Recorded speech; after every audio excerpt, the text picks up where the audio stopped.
ವೀಕ್ಷಕರೇ, ಚಾನೆಲ್ಗೆ ಸ್ವಾಗತ ಸುಸ್ವಾಗತ. ನಾನು ನಿಮ್ಮ ಶಂಕರೇಗೌಡ. ವೀಕ್ಷಕರೇ, ಇವತ್ತು ನಾವು ಆಕ್ಸೈಡ್ ಫ್ಲೋರಿಂಗು, ಅದರಲ್ಲೂ ಎಲ್ಲೋ ಆಕ್ಸೈಡ್ ಫ್ಲೋರಿಂಗು, ಇದು ಹೇಗ್ ಮಾಡಬೇಕು, ಇದು ಯಾತಕ್ಕೋಸ್ಕರ ಮಾಡಬೇಕು, ಇದ್ರ ಖರ್ಚು ವೆಚ್ಚಗಳೆಷ್ಟು, ಇದೆಲ್ಲವನ್ನ ಈ ವಿಡಿಯೋನಲ್ಲಿ ತಿಳಿಯೋಣ. ಈ ವಿಡಿಯೋನ ಎಲ್ಲೂ ಸ್ಕ್ರಿಪ್ಟ್ ಮಾಡದೆ ಕೊನೆವರೆಗೂ ನೋಡಿ. ಆಕ್ಸೈಡ್ ಫ್ಲೋರಿಂಗು 1940ನೇ ಇಸ್ವಿಯಿಂದ ಸ್ಟಾರ್ಟ್ ಆಗಿದೆ ಅಂತ ನಾವೆಲ್ಲ ನೋಡಿದ್ದೀವಿ. ನಾನು 1965 ಇಸ್ವಿಯಲ್ಲಿ ಮಾಡಿರ್ತಕ್ಕಂಥ ರೆಡ್ ಆಕ್ಸೈಡ್ ಫ್ಲೋರಿಂಗು, ಎಲ್ಲೋ ಆಕ್ಸೈಡ್ ಫ್ಲೋರಿಂಗ್ ನಾನು ನೋಡಿದ್ದೀನಿ. ಸೊ ಸಾಮಾನ್ಯವಾಗಿ 1940ನೇ ಇಸ್ವಿಯಿಂದ ಸ್ಟಾರ್ಟ್ ಆಗಿದೆ ಅಂತ ಹೇಳ್ತಾರೆ. ಇದು ಕೇರಳ, ಕರ್ನಾಟಕ, ತಮಿಳುನಾಡಿನಲ್ಲಿ ಇದ್ದಂತದ ಒಂದು ಹಳೆಯ ಮೆಥಡ್ ಪದ್ಧತಿ. ಇದು ಟೈಲ್ಸು, ಮಾರ್ಬಲ್, ಗ್ರಾನೈಟ್ ಬರೋದಕ್ಕಿಂತ ಮುಂಚೆ ನಮ್ಮ ಅಜ್ಜ ಅಜ್ಜಿ ಮನೆಯಲ್ಲಿ, ಹಳೆಯ ಕಾಲದ ಮನೆಯಲ್ಲಿ ಇದನ್ನ ಉಪಯೋಗಿಸ್ತಾ ಇದ್ರು. ಬಣ್ಣಗಳಲ್ಲಿ ಕೆಂಪು, ಹಸಿರು, ಕಪ್ಪು, ನೀಲಿ ಇಂತ ಅನೇಕ ಬಣ್ಣಗಳನ್ನ ಬಳಸಬಹುದು. ಎಲ್ಲೋ ಆಕ್ಸೈಡ್ ಯಾಕೆ ಬಳಸಬೇಕು ಅಂದ್ರೆ, ಇದು ಬೆಳಕು ತುಂಬಿದ ಮನೆ ತರ ಇರ್ತೈತೆ. ಮನೆಯಲ್ಲಿ ಒಂಥರ ಹಿತಕರವಾದ ವಾತಾವರಣ ಇರ್ತೈತೆ. ಇದೊಂದು ಗೋಲ್ಡನ್ ಕಲರ್ ತರ ಇರ್ತೈತೆ. ಆಕ್ಚುಲಿ ಇದಕ್ಕೆ ಇನ್ನೊಂದು ಹೆಸರೇ ಗೋಲ್ಡನ್ ಫ್ಲೋರಿಂಗ್ ಅಂತ ಹೇಳ್ತಾರೆ. ಇದ್ರ ಲಾಭ ನಷ್ಟ ಏನಪ್ಪಾ ಅಂತ ಅಂದ್ರೆ, ಆಕ್ಸೈಡ್ ಫ್ಲೋರಿಂಗ್ ಇಂದ ಇದು ಒಂಥರ ಟ್ರೆಡಿಷನಲ್ ಪದ್ಧತಿ. ಈ ಆಕ್ಸೈಡ್ ಫ್ಲೋರಿಂಗ್ ನಲ್ಲಿ ನೀರ್ ಬಿದ್ರು, ಎಣ್ಣೆ ಬಿದ್ರೆ ಸ್ಕಿಡ್ ಆಗಲ್ಲ.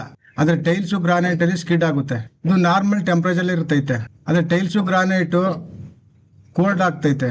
ಕೋಲ್ಡ್ ಆಗೋದ್ರಿಂದ ಮಕ್ಕಳಿಗೆ, ವಯಸ್ಸಾದವ್ರಿಗೆ, ಅನಾರೋಗ್ಯದಿಂದ ಇರೋರಿಗೆ ಕಾಲಲ್ಲಿ ನೋವು ಬರ್ತೈತೆ, ರಕ್ತ ಎಪ್ಕಟ್ಟುತ್ತದೆ, ಅದರಿಂದ ಕಾಲು ನೋವು ಬರ್ತೈತೆ.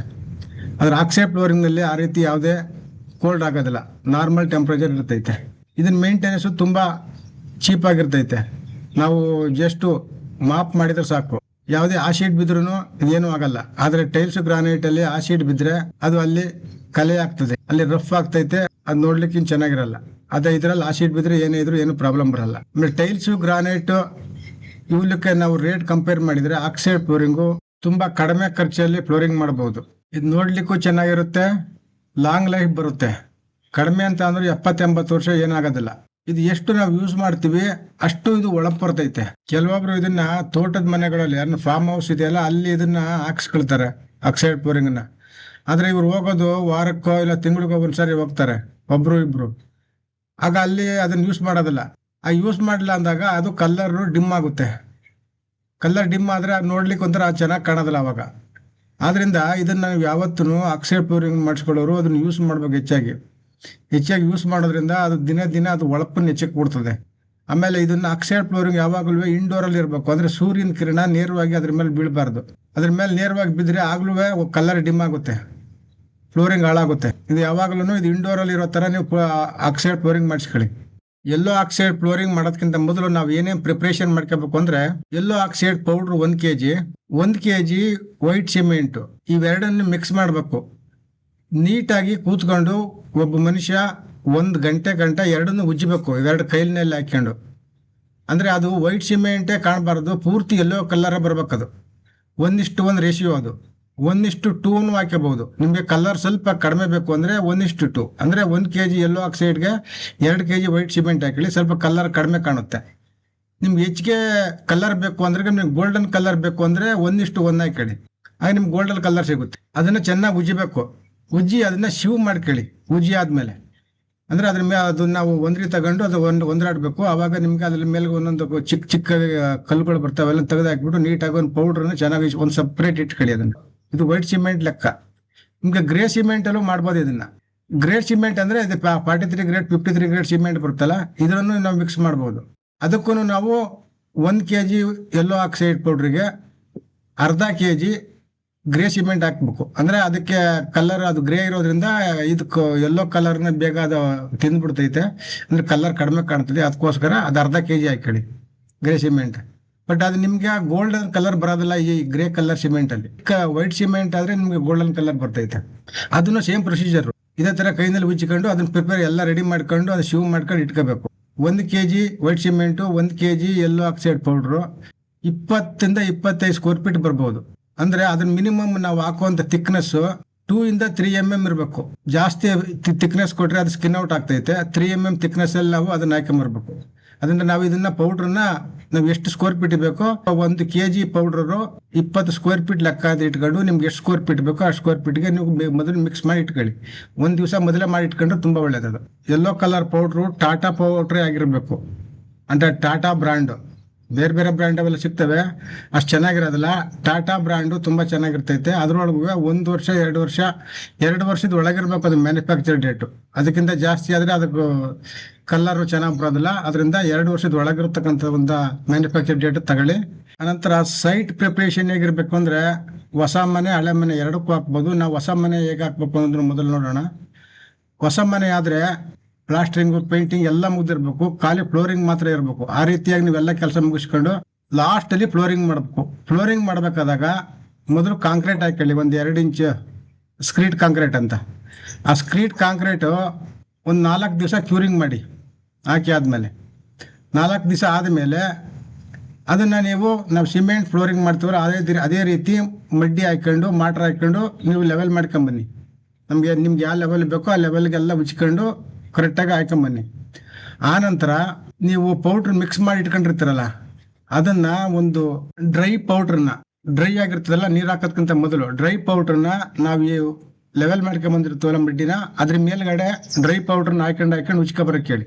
ಅಂದ್ರೆ ಅದು ಕೆಳಗಡೆ ಇರ್ತಕ್ಕಂಥ ಸಿಮೆಂಟ್ ಕಲರ್ ಕಾಣಬಾರ್ದು. ಆ ರೀತಿ ಜಾಸ್ತಿ ಏನಲ್ಲ, ಸಿಮೆಂಟ್ ಕಲರ್ ಕಾಣಬಾರ್ದು. ಆ ರೀತಿ ಅದ್ರ ಮೇಲೆ ಪೌಡ್ರನ್ನ ಹಾಕೊಂಡು ಉಚ್ಕೊಂಬರಕ್ಕೆ ಹೇಳಿ. ಅದು ಒಂದು ಲೇಯರ್ ಪೂರ್ತಿ ಹಾಕೊಂಬರ್ಬೇಕು. ಆನಂತರ ಆ ಪೌಡ್ರನ್ನ ಪೇಸ್ಟ್ ಮಾಡ್ಕೊಳ್ಳಿ. ಸ್ವಲ್ಪ ನೀರಾಗಿ, ಜಾಸ್ತಿ ಗಟ್ಟಿನೂ ಇರಬಾರ್ದು, ಅದು ಗುಜ್ಜಕ್ಕಾಗೋದಿಲ್ಲ. ಯಾಕಂದ್ರೆ ವೈಟ್ ಸಿಮೆಂಟ್ ಹಾಕಿರೋದ್ರಿಂದ ಬೇಗ ಸೆಟ್ ಆಗಿಬಿಡ್ತೈತೆ. ಅದನ್ನ ಸ್ವಲ್ಪನೇ ಹಾಕಬೇಕು. 1 kg ಪೌಡ್ರನ್ನೇ ನೀರಿಗೆ ಹಾಕೊಂಡು ಮಿಕ್ಸ್ ಮಾಡ್ಕೊಂಡು ನಾವು ಪೇಸ್ಟ್ ಮಾಡ್ಕೋಬೇಕು. ನಾನು ಮೊದಲೇ ಹೇಳಿದ್ದೀನಿ, ವೈಟ್ ಸಿಮೆಂಟ್ ಅದು ಬೇಗ ಸೆಟ್ ಆಗಿಬಿಡ್ತೈತೆ. ಅದೇ ರೀತಿ ನೀವು 1 kg ಮಿಕ್ಸ್ ಮಾಡ್ಕೊಂಡು ಅದನ್ನ ಪೇಸ್ಟ್ ಮಾಡ್ಕೊಂಡು ಹಾಕೊಂಡು ನಾವು ಮೊದಲು ಹಾಕೊಂಬಂದಿರ್ತಾರೆ ಒಂದು ಕಡೆಯಿಂದ ಅದನ್ನ ಪೇಸ್ಟನ್ನ ಒಂದು 3 mm ಥಿಕ್ನೆಸ್ ಬರೋ ಥರ ಆ ಪೇಸ್ಟನ್ನ ಹಾಕೊಂಡು ಒಂದು ಕಡೆಯಿಂದ ಉಜ್ಕೊಂಬರಕ್ಕೆ ಹೇಳಿ. ಅಂದರೆ ಜಾಸ್ತಿ ಅವಾಗ ತೆಳುವಿರ್ತೈತೆ. ಒಂದು ಕಡೆಯಿಂದ ಅದನ್ನು ಅಪ್ಲೈ ಮಾಡ್ಕೊಂಬರ್ಬೇಕು. ಅಪ್ಲೈ ಮಾಡ್ಕೊಂಡು ಅದೊಂದು ಪೂರ್ತಿ ಬರಬೇಕು. ಬಂದ ಮೇಲೆ ಒಂದು 20 ಮಿನಿಟ್ಸ್ ಆದಮೇಲೆ ಸ್ವಲ್ಪ ಅದು ಗಟ್ಟಿ ಆಗ್ತೈತೆ. ಆಗ ಮತ್ತೆ ಇನ್ನೊಂದು ಸಾರಿ ಅದನ್ನು ಉಜ್ಕೊಂಬರ್ಬೇಕು. ನಮ್ಮ ಗಾರೆ ಇರ್ತದಲ್ಲ, ಗಾರೆ ಅವ್ರಿಗೆ ಹೇಳಿ, ಗಾರೆ ಚಕ್ಕೆ ಇರ್ತದಲ್ಲ, ಇಲ್ಲಾಂದ್ರೆ ಅದಕ್ಕೆ ಒಂದು ಇದು ಬರ್ತೈತೆ, ಮೇಷನ್ ಫ್ಲಾಟ್ ಅಂತ. ಅಂದರೆ ನಮ್ದು ಸ್ಟೀಲ್ದು ಒಂದು ಗಾರೆ ಚಕ್ಕೆ ಬರ್ತೈತೆ, ಅದರಲ್ಲಿ ನೀಟಾಗಿ ಉಜ್ಜಬೇಕು. ಸ್ವಲ್ಪ ಗಟ್ಟಿ ಆಯ್ತಾ ಬರ್ತೈತೆ. ಅದು ಬಂದಂಗೆ ಅಂದ್ರೆ ಒಂದು ಕಡೆಯಿಂದ ಉಜ್ಕೊಂಡು ಬರಬೇಕು. ಮಧ್ಯ ಸ್ವಲ್ಪ ಅಲ್ಲಿ ಏನಾದರೂ ಕಲರ್ ಚೇಂಜಸ್ ಕಂಡ್ರೆ ನಾವು ಮತ್ತೆ ಅದನ್ನು ನಮ್ಮ ಪೇಸ್ಟನ್ನು ಅದಕ್ಕೆ ಹಾಕೊಂಡು ಉಜ್ಕೊಂಬರಕ್ಕೆ ಹೇಳಿ. ಆ ರೀತಿಯಾಗಿ 3 ರಿಂದ 4 ಸಾರಿ ಅದು ಉಜ್ಜಬೇಕು. ಆಗ ಅಷ್ಟೇ ಟೈಟ್ ಆಗುತ್ತದೆ, ಅಂದರೆ ಪೂರ್ತಿ ಸೆಟ್ ಆಗಿಬಿಡ್ತೈತೆ. ಸೆಟ್ ಆದಮೇಲೆ ನೀಟಾಗಿ ಮತ್ತೊಂದೊಂದು ಸಾರಿ ಅದನ್ನು ಸ್ವಲ್ಪ ಕಲರು ಬರಬೇಕು. ಅದು ಒಳಗೆ ಬರ್ತೈತೆ, ಆವಾಗಲೇ ಸ್ವಲ್ಪ ಬರ್ತೈತೆ. ಅದೇ ರೀತಿ ಬರೋತೈತಿ. ಅದನ್ನು ಮತ್ತೆ ಉಜ್ಕೊಂಬರಕ್ಕೆ ಹೇಳಿ. ಆಗ ಮನುಷ್ಯ ಅದ್ರ ಮೇಲೆ ತಿರುಗಾಡ್ಬೋದು, ಓಡಾಟ ಮಾಡ್ಬೋದು, ಆಗಿರ್ತೈತೆ. ಆ ನಂತರ ಅದನ್ನ ನೀವು ಕ್ಯೂರಿಂಗ್ ಹಾಕ್ಬೇಕು. ಕ್ಯೂರಿಂಗ್ ಅಂತ ಅಂದ್ರೆ ಒಂದು 8 ದಿವಸ ಕ್ಯೂರಿಂಗ್ ನೀರು ಬಿಡ್ಬೇಕು ಅದಕ್ಕೆ. ಅದು ಯಾವ ಸಿಸ್ಟಮ್ ಅಂತ ಅಂದ್ರೆ ಅದಕ್ಕೆ ಒಂದು 6 ಅಡಿಗೆ ಒಂದೊಂದು ಕಟ್ಟೆ ಕಟ್ಟಿ ಇವತ್ತು ಹಾಕಿದ ನೀರು ನಾಳೆ ತೆಗೆದ್ಬಿಟ್ಟು ಹೊಸ ನೀರು ಹಾಕ್ಬೇಕು. ಅದಕ್ಕೆ ಡೈಲಿ ಅದನ್ನ ಚೇಂಜ್ ಮಾಡಬೇಕು. ನೀರನ್ನ ಕ್ಯೂರಿಂಗ್ ಮಾಡ್ತೀವಲ್ಲ ನೀರು, ಅದನ್ನ ಇವತ್ತು ಹಾಕಿದ ನೀರು ನಾಳೆ ತೆಗೆದ್ಬಿಟ್ಟು ಹೊಸ ನೀರು ಹಾಕಿ. ಅದೇ ರೀತಿ ಒಂದು 8 ದಿನ ಹಾಕಿ.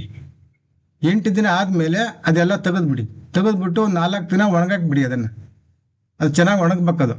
ಅದ್ರ ಮೇಲೆ ಜಾಸ್ತಿ ಅವಾಗ ಯಾರು ವಾಕ್ ಮಾಡಬೇಡ, ತಿರುಗಾಡಬಾರ್ದು. ಯಾಕೆಂದ್ರೆ ಇನ್ನೂ ಅದು ಸ್ವಲ್ಪ ತೇವಾಂಶ ಇರ್ತೈತೆ, ಅಜ್ಜೆ ಗುರುತು ಬರೋ ಚಾನ್ಸಸ್ ಇರ್ತೈತೆ. ಆಮೇಲೆ ಕ್ರಾಕು ಆಗ್ತೈತೆ ಅವಾಗ. ಸೊ ಒಂದು 4 ದಿವಸ ಒಣಗಕ್ಕೆ ಬಿಡಿ. ಚೆನ್ನಾಗಿ ಒಣಗಿ ಆದಮೇಲೆ ನೀರು ಹಾಕ್ಬಿಟ್ಟು ವಾಶ್ ಮಾಡಿಬಿಟ್ಟು ಆದ ನಂತರ ಇನ್ನೂ ಒಂದು 8 ದಿವಸದಿಂದ 10 ದಿವಸ ಅದನ್ನು ಚೆನ್ನಾಗಿ ಒಣಗಕ್ಕೆ ಬಿಡಿ. ತಿರುಗಾಡಿ, ಏನು ಪ್ರಾಬ್ಲಮ್ ಇಲ್ಲ. ಬಟ್ ಧೂಳು ಕೂತ್ಕೋಬಾರ್ದು ಅದ್ರ ಮೇಲ್ಗಡೆ. ಆ ರೀತಿ ನೋಡ್ಕೊಳ್ಳಿ. ಹಾಕಿದ ಮೇಲ್ಗಡೆ ಒಂದು 20 ದಿವಸ ಆಗಿರ್ತೈತೆ. ಆಮೇಲೆ ಅಲ್ಲಿ ಕ್ರಾಕ್ ಏನಾದರೂ ಬಂದಿರುತ್ತೆ ನೋಡಿ. ಅವಾಗ ಬೈ ಚಾನ್ಸ್ ಕ್ರಾಕ್ ಬರೋ ಚಾನ್ಸಸ್ ಇರ್ತೈತೆ. ಯಾಕೆಂದ್ರೆ ನಾವು ಮಡ್ಡಿ ಹಾಕಿರ್ತೀವಲ್ಲ, ಆ ಮಡ್ಡಿಯ ಕರೆಕ್ಟಾಗಿ ಹಾಕಿರ್ಬೇಕು. ಅವರು ಗಾರೆಯವರು ನಾವು ಮಡ್ಡಿ ಹಾಕ್ಬೇಕಾದಾಗ ಕೆಳಗಡೆಗೆ ಸಿಮೆಂಟ್ ನೀರು ಜಾಸ್ತಿ ತಿಳಿನ ಹಾಕ್ಬಿಟ್ಟು ಆಮೇಲೆ ಮಡ್ಡಿ ಹಾಕ್ಬೇಕು. ತಿಳಿ ಹಾಕ್ತಲೇ ಬರೀ ನೀರು ಹಾಕ್ತಾರೆ ಕೆಲವೊಬ್ರು. ಆವಾಗ ಅದು ಬಾಂಡ್ ಆಗೋದಿಲ್ಲ ಮಡ್ಡಿಗೂ ಕೆಳಗಡೆ ಕಾಂಕ್ರೀಟ್ಗೂ. ಆದ್ರಿಂದ ಸಿಮೆಂಟ್ ನೀರನ್ನು ಮಿಕ್ಸ್ ಮಾಡಿ ತಿಳಿ ಥರ ಮಾಡಿ ಅದನ್ನ ಮೊದಲು ಹಾಕ್ಬಿಟ್ಟು ಆಮೇಲೆ ಮಡ್ಡಿ ಹಾಕ್ಬೇಕು. ಆವಾಗ ಬಾಂಡ್ ಆಗ್ತೈತೆ, ಕ್ರಾಕ್ ಬರೋದಿಲ್ಲ. ಎಚ್ಚರಿಕೆಯಿಂದ ಹೇಳಿರ್ತೀನಿ. ಇದು ಕ್ರಾಕ್ ಬತ್ತು ಅಂದರೆ ಆಕ್ಸೈಡ್ ಪೌಡಿಂಗ್ ಮಾಡಿದ ಬೆಸ್ಟು. ಕ್ರಾಕ್ ಬರಬಾರ್ದು ಯಾವುದೇ ಕಾರಣಕ್ಕೂ. ಕಲರನ್ನು ಯಾವಾಗ ಬೇಕಾದ್ರೂ ನಾವು ಪಾಲಿಶ್ ಮಾಡಬೇಕಾದಾಗ ಅದನ್ನು ನಾವು ಚೇಂಜ್ ಮಾಡ್ಬೋದು. ಕ್ರಾಕ್ ಬಂದರೆ ಏನು ಮಾಡೋಕ್ಕಾಗೋದಿಲ್ಲ. ಗಾರಿ ಅವ್ರಿಗೆ ಹೇಳಿ ಕ್ರಾಕ್ ಬರದೇ ಇರೋ ಥರ ನೀನು ಮಡ್ಡಿ ಹಾಕೊಂಡ್ಬಂದು ಲೆವೆಲ್ ಮಾಡಬೇಕು ಅಂತ. ಆ ನಂತರ ಅದನ್ನ ಪಾಲಿಶ್ ಮಾಡ್ಬೇಕು. ಪಾಲಿಶ್ ಮಾಡದೇ ಇದ್ರೆ ಅದು ಶೈನಿಂಗ್ ಬರೋದಿಲ್ಲ, ಅದು ನೀಟಾಗಿ ಕಾಣೋದಿಲ್ಲ. ಯಾವುದೇ ಆಕ್ಸೈಡ್ ಫ್ಲೋರಿಂಗ್ ಆದ್ರೆ ಸರಿ ಪಾಲಿಶ್ ಮಾಡ್ಲೇಬೇಕು. ಪಾಲಿಶ್ ಮಾಡಿದ್ಮೇಲೆನೆ ಅದು ಫಿನಿಶಿಂಗ್ ಬರೋದು, ಹೊಳಪು ಬರೋದು. ನಿಮ್ಗೆ ನೀಟಾಗಿ ಕಾಣಬೇಕು ಅಂದಾಗ ಪಾಲಿಶ್ ಮಾಡ್ಬೇಕು. ಪಾಲಿಶ್ ಮಾಡೋರು ಚೆನ್ನಾಗಿ ಗೊತ್ತಿರೋರು ಮಾತ್ರ ಪಾಲಿಶ್ ಮಾಡ್ಬೇಕು. ಸುಮ್ಮನೆ ಯಾರೋ ಬಂದು ಹೆಂಗೋ ಪಾಲಿಶ್ ಮಾಡಿದ್ರೆ ಅವಾಗಲೂ ಅದು ಕಲರ್ ಹೋಗೋ ಚಾನ್ಸಸ್ ಇರ್ತೈತೆ. ಚೆನ್ನಾಗಿ ಯಾರಿಗೆ ಗೊತ್ತಿರ್ತದೋ ಅವ್ರು ಕರೆದು ಪಾಲಿಶ್ ಮಾಡಿ, ಆವಾಗ ನೀಟಾಗಿ ಪಾಲಿಶ್ ಆಗ್ತೈತೆ. ಪಾಲಿಶ್ ಆದಮೇಲೆ ಒಂದು ದಿವಸ ಒಣಗಾಕ್ಬಿಡಿ. ಒಣಗಿ ಆದಮೇಲೆ ನೀವು ಅದನ್ನು ಯೂಸ್ ಮಾಡ್ಬೋದು. ದಯಮಾಡಿ ಹೇಳಿರ್ತೀನಿ, ಆಕ್ಸೈಡ್ ಫ್ಲೋರಿಂಗಿಗೆ ಜಾಸ್ತಿ ಯೂಸ್ ಮಾಡೋ ಜಾಗದಲ್ಲಿ ಮಾತ್ರ ಅದನ್ನು ಫ್ಲೋರಿಂಗ್ ಮಾಡಿಸ್ಕೊ. ಎಲ್ಲೆಲ್ಲೋ ನೀವು ಫ್ಲೋರಿಂಗ್ ಮಾಡಿಸಿ ಬಿಟ್ಟರೆ ಅದು ಕಲರ್ ಶೇಡ್ ಆಗುತ್ತೆ, ಅವಾಗ ಚೆನ್ನಾಗಿ ಕಾಣೋದಿಲ್ಲ. ಇದನ್ನು ನೀವು ಹಾಲ್ನಲ್ಲಿ, ರೂಮ್ನಲ್ಲಿ, ದೇವ್ರ ಮನೆಯಲ್ಲಿ, ವರಾಂಡ ಇಂಥ ಕಡೆ ನೀವು ಇದನ್ನು ಆಕ್ಸೈಡ್ ಫ್ಲೋರಿಂಗ್ ಮಾಡಿಸ್ಕೊಳ್ಳಿ, ಚೆನ್ನಾಗಿರ್ತೈತೆ. ಆಮೇಲೆ ನೀವು ಆಕ್ಸೈಡ್ ಫ್ಲೋರಿಂಗನ್ನ ಎಲ್ಲೋ ಆಕ್ಸೈಡ್ ಫ್ಲೋರಿಂಗ್ ಆಗಬೇಕಾದಾಗ ನೀವು ಮಧ್ಯದಲ್ಲಿ ಅದರ ಸೆಂಟ್ರ್ನಲ್ಲಿ ಇಲ್ಲ ಸೈಡ್ ಬಾರ್ಡರ್ನಲ್ಲಿ ನೀವು ಯಾವುದಾದ್ರೂ ಬಾರ್ಡರ್ ಯೂಸ್ ಮಾಡ್ಬೋದು. ಆತನಗುಡಿ ಟೈಲ್ಸ್ ಅಂತ ಬರ್ತೈತೆ, ಆತನಗುಡಿ ಟೈಲ್ಸ್ ಅಂತ. ಅದಕ್ಕೂ ಇದಕ್ಕೂ ಒಂದು ಕಾಂಬಿನೇಷನ್. ಆಕ್ಸೈಡ್ ಫ್ಲೋರಿಂಗಿಗೂ ಆತನಗುಡಿ ಟೈಲ್ಸ್ಗೂ ಒಳ್ಳೆ ಕಾಂಬಿನೇಷನ್ ಇದೆ. ಆ ಟೈಲ್ಸ್ ತಂದು ನಿಮ್ಗೆ ಯಾವ ಕಲರ್ದು ಯಾವ ಥರದ್ದು ಬೇಕೋ ಅದು ತಂದು ಮಧ್ಯ ನೀವು ಬೇಕಾದರೆ ಡಿಸೈನ್ ಮಾಡ್ಕೋಬೋದು. ಬಾರ್ಡರ್ನಲ್ಲೂ ಅದನ್ನು ಡಿಸೈನ್ ಮಾಡ್ಬೋದು. ಅದನ್ನು ಬೇರೆ ಬಾರ್ಡರ್ನಲ್ಲಿ ಏನು ಮಾಡ್ತಾರೆ, ಕೆಲವೊಬ್ಬರು ಬೇರೆ ಕಲರ್ ಯೂಸ್ ಮಾಡ್ತಾರೆ. ಅದಕ್ಕಿಂತ ಬೆಸ್ಟ್ ನಿಮಗೆ ಬೇರೆ ಕಲರ್ ಬೇಕು ಅಂದರೆ ಆತನಗುಡಿ ಟೈಲ್ಸ್ ಅಂತ ಬರ್ತೈತೆ. ಅದು ಸ್ವಲ್ಪ ಕಾಸ್ಟ್ಲಿ ಇರ್ತೈತೆ, ಪರವಾಗಿಲ್ಲ. ಅದು ತಂದು ನೀವು ಯೂಸ್ ಮಾಡಿ, ತುಂಬ ಚೆನ್ನಾಗಿ ಬರ್ತೈತೆ. ಆ ಸೆಂಟ್ರ್ನಲ್ಲಿ ನಿಮ್ಗೆ ಬಾರ್ಡರ್ ಕೊಟ್ಟರೆ ಚೆನ್ನಾಗಿ ಕಾಣೋದು. ಅದು ಪ್ಲೈನ್ ಆಗಿದ್ರೆ ಅಷ್ಟು ಚೆನ್ನಾಗಿರೋದಿಲ್ಲ. ಆ ಟೈಲ್ಸ್ ಯೂಸ್ ಮಾಡಿ ಬಾರ್ಡರು, ಸೆಂಟ್ರು, ಡಿಸೈನ್ ಯಾವ್ದು ಬೇಕಾದ್ರೂ ನೀವು ಅದನ್ನು ಮಾಡ್ಕೋಬೋದು. ವೀಕ್ಷಕರೇ, ಇದನ್ನು ಮಾಡೋದಕ್ಕಿಂತ ಮೊದಲು ನೀವು ಒಂದು 5 ಅಡಿಗೆ ಶ್ಯಾಂಪಲ್ ಮಾಡ್ಕೊಳ್ಳಿ. ಶ್ಯಾಂಪಲ್ ಮಾಡಿ ನೋಡಿ ನಂತರ ನೀವು ಮುಂದುವರಿರಿ. ಯಾಕೆಂದ್ರೆ ನಿಮಗೆ ಕಲರ್ ವೇರಿಯೇಷನ್ ಆಗ್ತೈತೆ. ಅದು ಪ್ರಪೋರ್ಷನ್ ಕಡಿಮೆ ಮಾಡ್ಬೇಕಾ ಜಾಸ್ತಿ ಮಾಡ್ಬೇಕಾ ಗೊತ್ತಾಗುತ್ತೆ. ಆಮೇಲೆ ನಿಮ್ಗೆ ಮಾಡ್ಲಿಕ್ಕೂ ಒಂದು ವಿಧಾನ ತಿಳಿತೈತೆ. ಆ ನಂತರ ನಿಮ್ಗೆ ಅವಾಗ ಗೊತ್ತಾಗ್ತೈತೆ. ಆ ರೀತಿ ಮಾಡಿ ಮುಂದುವರಿರಿ ಗೆಳೆಯರೆ. ಈ ಕೆಲಸ ಮಾಡೋರು ತುಂಬಾ ಕಡಿಮೆ ಇದ್ದಾರೆ ಜನ, ಇದು ಮಾಡೋರು ಯಾರೂ ಇಲ್ಲ. ಅದಕ್ಕೋಸ್ಕರ ನಾನು ಈ ಒಂದು ವಿಡಿಯೋ ಮಾಡಿದ್ದೀನಿ. ನನಗೆ ತುಂಬ ಕಾಲ್ಸ್ ಬರ್ತವೆ. ನಾನು ಹಿಂದೆಲ್ಲ ಮಾಡುತ್ತಾ ಇದ್ದೆ, ಬಟ್ ಇವಾಗ ನನ್ನ ಹತ್ರಲ್ಲೂ ಜನ ಇಲ್ಲ. ಅದಕ್ಕೋಸ್ಕರ ನಾನು ಇವತ್ತು ಅವ್ರಿಗೆಲ್ಲ ನಾನು ಉತ್ತರ ಕೊಡೋಕ್ಕಾಗ್ತಾ ಇಲ್ಲ. ಅದಕ್ಕೋಸ್ಕರ ಒಂದು ವಿಡಿಯೋ ಮಾಡಿದ್ದೀನಿ. ರೆಡ್ ಆಕ್ಸೈಡ್ ಫ್ಲೋರಿಂಗ್ ಮಾಡಿದ್ದೀನಿ, ಬ್ಲೂ ಆಕ್ಸೈಡ್ ಫ್ಲೋರಿಂಗು ಮಾಡಿದ್ದೀನಿ, ಇದು ಯೆಲ್ಲೋ ಆಕ್ಸೈಡ್ ಫ್ಲೋರಿಂಗು. ಇದನ್ನ ನೋಡಿ ನೀವೇ ಮಾಡಿ, ನಿಮ್ಮ ಗಾರಿಯವ್ರಿಗೂ ಒಂದ್ಸಾರಿ ಕೇಳಿಸಿ ಅವರು ಒಂದು ಶಾಂಪಲ್ ಮಾಡ್ಕೊಂಡು ಆ ನಂತರ ಮುಂದುವರಿರಿ. ಏನಾರ ಡೌಟ್ಸ್ ಇದ್ರೆ ನನಗೆ ಕಾಮೆಂಟ್ ಮಾಡಿ ತಿಳಿಸಿ, ಇಲ್ಲ ನನ್ನ ಫೋನ್ ನಂಬರಲ್ಲಿ ನನಗೆ ಫೋನ್ ಮಾಡಿ, ನಾನು ಅದ್ರ ನಿಮ್ಮ ಡೌಟ್ ಕ್ಲಿಯರ್ ಮಾಡ್ತೀನಿ, ಎಲ್ಲಿದ್ದ ಇದ್ರು ಸರಿ. ಈ ವಿಡಿಯೋ ನೋಡಿದ್ದಕ್ಕೆ ಧನ್ಯವಾದಗಳು. ನಮ್ಮ ವಿಡಿಯೋಗೆ ಲೈಕ್ ಕೊಟ್ಟು ಶೇರ್ ಮಾಡಿ, ಸಬ್ಸ್ಕ್ರೈಬ್ ಮಾಡ್ಕೊಳ್ಳಿ. ಮುಂದೆ ಇನ್ನೂ ಒಳ್ಳೊಳ್ಳೆ ಇಂಥ ಕನ್ಸ್ಟ್ರಕ್ಷನ್ ಬಗ್ಗೆ ಎಲ್ಲ ವಿಡಿಯೋಗಳನ್ನ ಹಾಕ್ತೀನಿ. ನಮಸ್ಕಾರ ಗೆಳೆಯರೆ.